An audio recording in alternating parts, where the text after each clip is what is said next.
Si tu trouves que tes cheveux ne poussent pas, donc ça peut être à cause de deux choses, soit parce qu'il faut stimuler la pousse ou soit parce qu'il faut retenir tes longueurs. En gros, t'as trop de casse.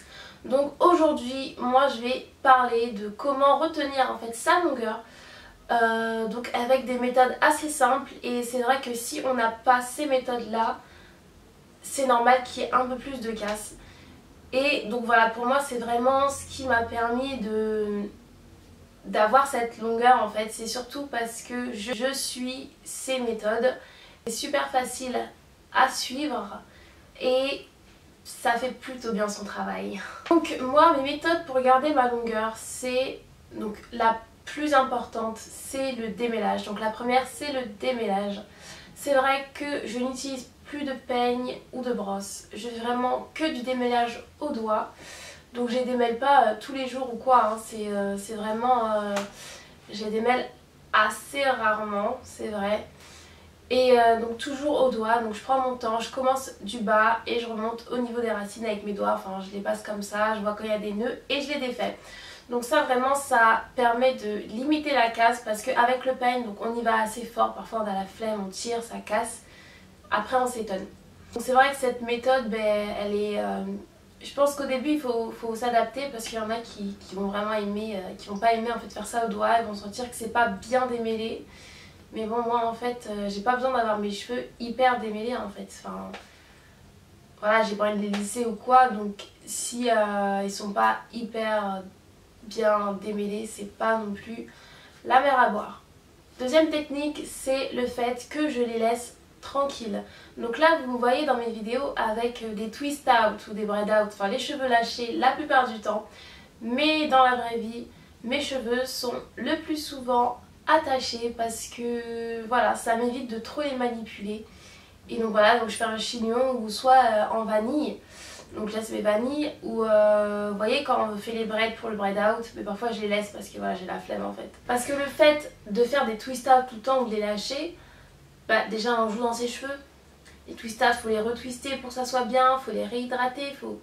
Enfin voilà, c'est plein de trucs qui vont favoriser la casse en fait. Plus on manipule nos cheveux, plus ils se cassent. Donc si vous avez suivi la routine pousse que j'avais fait en fait, c'était un challenge qu'on s'était donné avec Lisiane. Donc moi dans ma routine pousse, c'est vrai que je faisais des vanilles et je les laissais et mes cheveux ont poussé en fait. Et donc voilà, en fait ça retenait la longueur, ils se cassaient pas. Les vanilles ça va pas permettre de faire pousser ses cheveux mais ça va permettre de ne pas les casser en fait. Et c'est deux choses qui se complètent. Troisième petite méthode, c'est que je fais tout pour limiter le shrinkage de mes cheveux. Non pas parce que je n'aime pas ça, mais c'est surtout aussi pour éviter les nœuds. Parce que quand mes cheveux shrink, enfin si je les shrinker comme ça tout seul, j'aurai des nœuds à coup sûr et ça va casser mes cheveux. Donc c'est vrai que je fais des braid out, des twist out ou des choux pour bien les étirer. Enfin bien les étirer, ils sont pas non plus très étirés, mais pour les étirer. Comme ça, bah, j'ai un peu moins de nœuds. Et ensuite, dernière méthode, bien évidemment, il faut avoir une routine adaptée parce que si nos cheveux sont secs, ils s'en mêlent plus facilement. Et donc, les nœuds, la casse, on en revient à la même chose. Donc vraiment, trouver sa routine. Et il ne faut pas se dire, voilà, mes cheveux ils sont crépus, donc c'est normal qu'ils soient secs. C'est pas normal.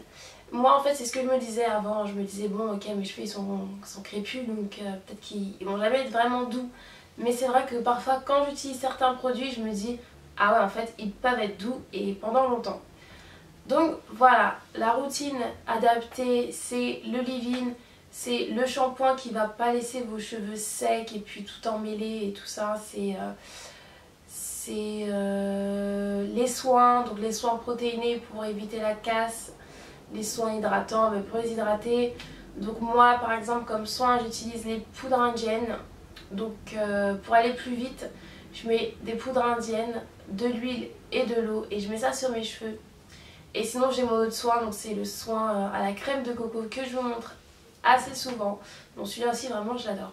Voilà, et quand vous avez tout ça les filles, si après tout ça vos cheveux, enfin avec le temps hein, bien sûr, vous voyez que vos cheveux ça continue à stagner et tout, c'est plus un problème au niveau de la pousse, je pense. Donc il faudrait favoriser les massages crâniens.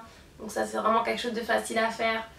Ou alors nettoyer ses cheveux, son cuir chevelu, parce que si le cuir chevelu est étouffé, ça empêche la pousse des cheveux. Il y a trop de sébum, trop de produits. Tout ça en fait ça peut ralentir la pousse des cheveux. Donc vous pouvez faire un lavage à l'eau gazeuse ou enfin il y a plein de méthodes. N'hésitez pas à partager la vidéo, à la liker, à vous abonner sur la chaîne, sur le Snapchat, sur mon Insta pour suivre un peu tout ça. Et je vous fais de gros bisous.